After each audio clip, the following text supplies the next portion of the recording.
this episode, we are moving into a topic that sits right at the center of effective risk management, because organizations do not reduce risk simply by identifying it, talking about it, or writing it into a register. They reduce risk when specific people are clearly responsible for making decisions, maintaining controls, monitoring conditions, and responding when something starts to drift out of acceptable bounds. Establishing accountability through risk and control ownership means making sure that important risks are not left floating between departments, committees, or vague job descriptions. For a brand new learner, this matters because many organizations sound organized when they discuss risk at a high level, yet still struggle in practice because no one can answer a simple question about who actually owns a given risk or who is responsible for keeping a key control effective. Once ownership becomes clear, risk management becomes much more practical because responsibility moves from general concern to named accountability tied to business decisions and daily operation. Before we continue, a quick note. This audio course is a companion to our course companion books. The first book is about the exam and provides detailed information on how to pass it best. The second book is a Kindle-only ebook that contains 1,000 flashcards that can be used on your mobile device or Kindle. Check them both out at cyberauthor.me in the Bare Metal Study Guide series. A good place to begin is by understanding what accountability really means in this context. Accountability is not the same thing as blame, and that distinction matters a great deal. In healthy risk management, accountability means a person or role has the authority and responsibility to make decisions, oversee action, and answer for outcomes related to a risk or a control. It does not mean that one individual personally performs every task, solves every issue alone, or becomes the automatic target of criticism when conditions change. Instead, it means the organization has identified who must ensure that something important is being handled deliberately rather than left to habit or hope. A beginner sometimes imagines ownership as a label attached to a spreadsheet entry, but ownership is more meaningful than that. It is the mechanism by which the organization turns awareness into decision-making, and it is one of the clearest signs that risk management is part of operations rather than just part of reporting. It also helps to separate risk ownership from control ownership, because the two are related but not identical. A risk owner is the person or role accountable for understanding a specific risk, deciding how much attention it deserves, supporting or approving treatment decisions, and accepting or escalating the remaining exposure when controls do not fully remove the problem. A control owner, by contrast, is accountable for making sure a specific safeguard, review, process, or protective activity is designed, implemented, operating, and maintained in the way the organization expects. Sometimes the same role may own both the risk and the control, especially in smaller environments. In larger organizations, however, those responsibilities are often distinct because one person may own the business exposure while another owns the operational mechanism used to reduce it. For a new learner, this distinction is very important. Risks are about possible harm to the business, while controls are about the actions, conditions, or practices used to reduce the likelihood or impact of that harm. One reason ownership matters so much is that risk often lives in shared spaces where several teams participate, but no single group feels fully responsible. A customer-facing process may depend on business operations, a software platform, vendor support, access management, data handling rules, and monitoring performed by different teams. If something begins to fail, each group may see part of the issue without feeling empowered or obligated to manage the whole exposure. That is how important risks remain visible but unresolved for far too long. Someone notices the process is fragile. Someone else knows the system is aging. Another group recognizes that reporting is weak, and still nobody drives a decision because the risk sits between organizational boundaries. Establishing ownership solves that problem by making sure a named person or defined role has responsibility for seeing the full picture, asking whether controls remain adequate, and taking action when the business is carrying more uncertainty than leadership intended. Without that clarity, risks often become everybody's concern in theory and nobody's responsibility in practice. A strong ownership model usually begins with the business, because risk exists in relation to business objectives, services, obligations, and decisions rather than inside technology alone. This does not mean technical teams are unimportant. It means the business side must remain visible in determining what matters, how much disruption is tolerable, what consequences are most serious, and who has the authority to accept or reject certain levels of exposure. For example, if a payment process carries fraud risk, or a customer data platform carries privacy and availability risk, the owner should be someone with real connection to the business service that would be harmed if that risk were realized. A beginner often assumes security or information technology automatically owns all technology-related risk, but that view is usually too narrow. Security teams may advise, monitor, assess, and support control design.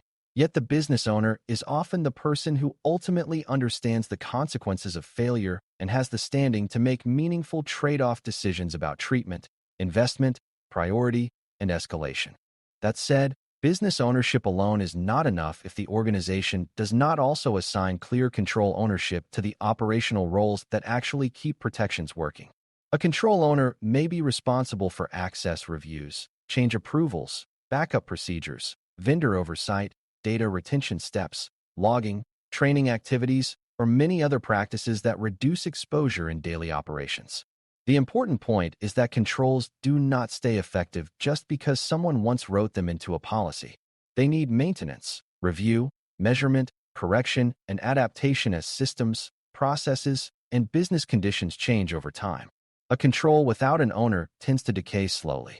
Reviews become inconsistent, evidence becomes weak, exceptions accumulate, and local workarounds begin replacing the intended process. By the time leadership notices the problem, the organization may have been operating with a false sense of security for months or years. Clear control ownership makes it more likely that someone is actively asking whether the control is still suitable, still functioning, and still aligned with the risk it was meant to reduce. Another important part of establishing ownership is making sure ownership matches authority. A person cannot truly own a risk or control if they are held responsible for outcomes, but lack the ability to influence decisions, allocate effort, request changes, or escalate issues when support is needed.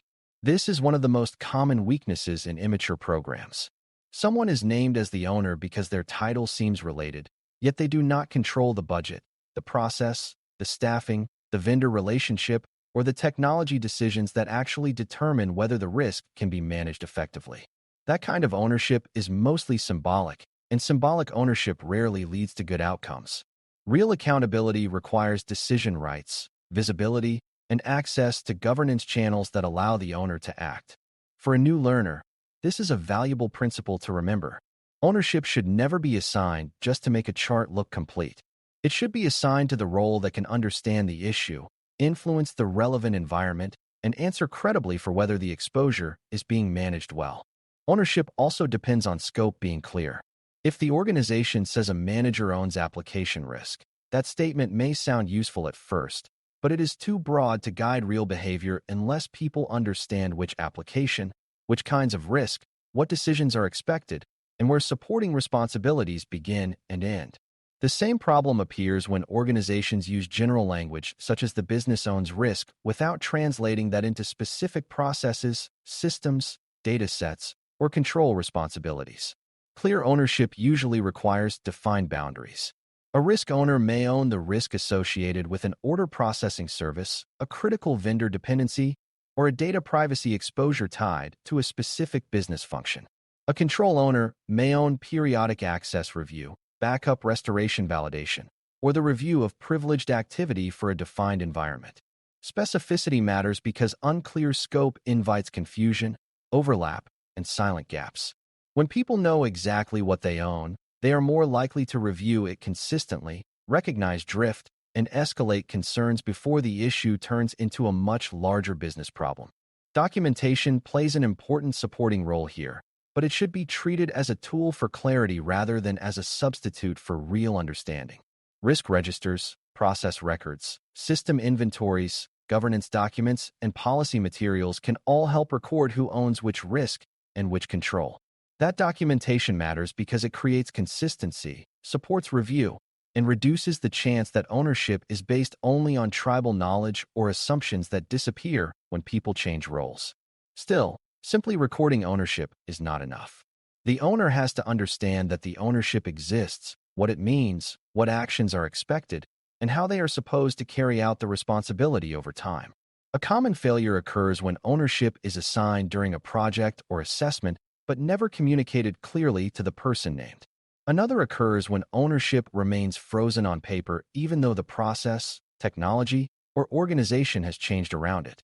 Good documentation supports accountability, but living accountability depends on communication, review, and operational follow-through.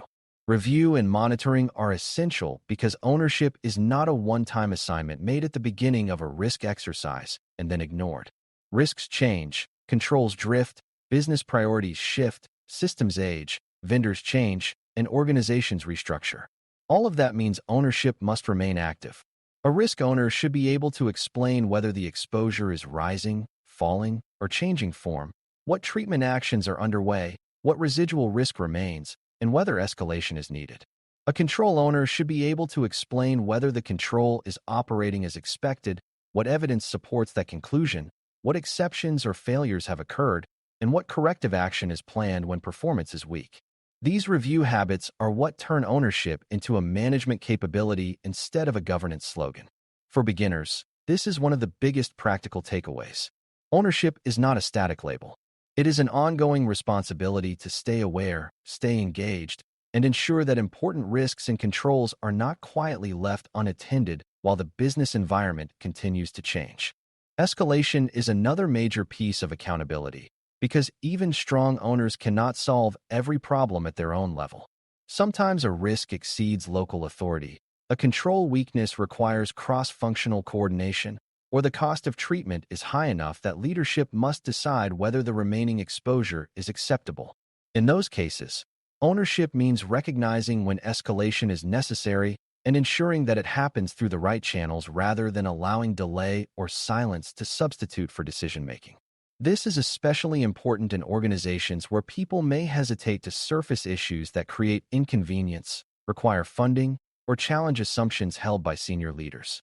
A mature ownership culture makes escalation a normal and respected part of governance rather than a sign of failure.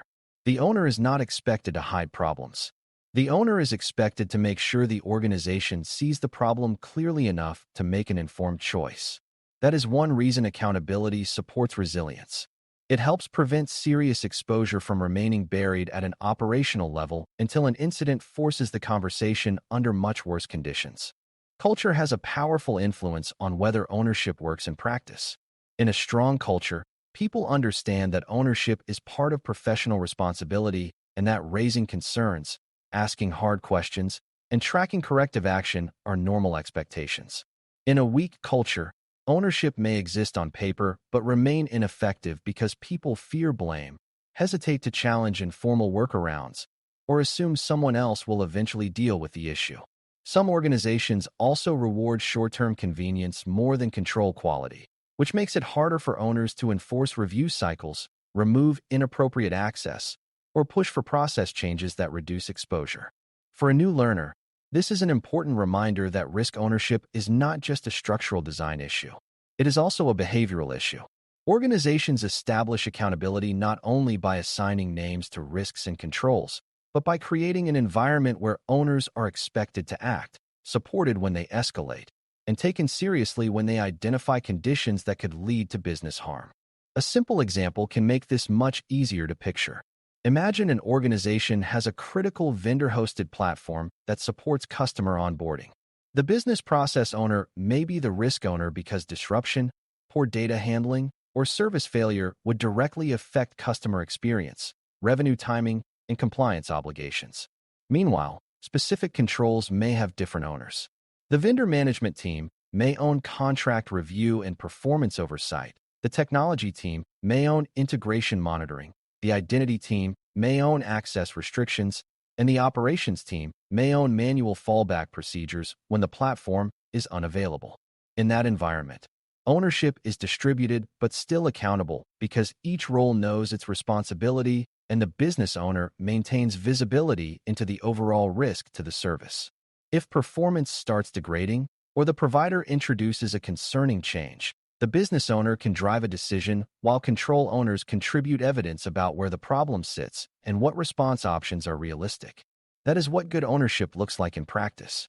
Several misconceptions are worth correcting because they often weaken accountability even in organizations that speak confidently about governance. One misconception is that assigning ownership means the owner personally performs every control, when in reality many owners oversee work performed by others while remaining accountable for the outcome. Another is that security teams own all risks connected to technology, even when the business consequences and treatment decisions clearly belong with process or service leaders. There is also a common belief that ownership is mainly about compliance documentation, when its real value is supporting better decisions, faster escalation, and clearer action. Some organizations mistakenly use ownership to create blame after a problem occurs, which discourages honest reporting and makes people less willing to accept responsibility openly. Others assign so many risks or controls to one role that the ownership becomes unrealistic and ineffective. These mistakes matter because they turn accountability into either paperwork or punishment, neither of which helps the organization manage risk with maturity. When you bring all of these ideas together, establishing accountability through risk and control ownership becomes much easier to see as one of the core disciplines that makes the rest of risk management function. Risk ownership ensures someone with the right business connection understands the exposure, supports treatment decisions, and accepts or escalates what remains. Control ownership ensures someone is responsible for keeping the actual safeguards and review activities working as intended over time. Strong ownership depends on clarity, scope, authority, communication, monitoring, escalation, and a culture that treats accountability as part of responsible management rather than as a search for someone to blame. For a new learner, the most important takeaway is that risk management becomes real only when responsibility becomes real.